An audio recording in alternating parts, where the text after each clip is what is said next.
टेबलचा उपयोग न करता एखादी माहिती कॉलम स्वरूपात टाईप करण्यासाठी टॅब कमांडचा उपयोग होतो.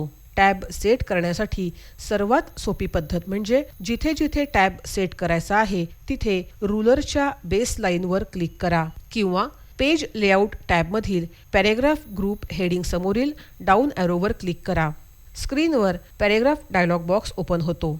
त्यामधील टॅब्स बटनवर क्लिक करा. स्क्रीनवर टॅब्स डायलॉग बॉक्स ओपन होतो. टॅब स्टॉप पोझिशन हेडिंग खालील बॉक्समध्ये आपण सेट केलेल्या टॅबची लिस्ट दिसते. प्रत्येक टॅबखाली टाईप होणाऱ्या माहितीची अलाइनमेंट सेट करण्यासाठी टॅब सिलेक्ट करा आणि लेफ्ट, सेंटर, राईट, डेसिमल यापैकी एक पर्याय निवडा.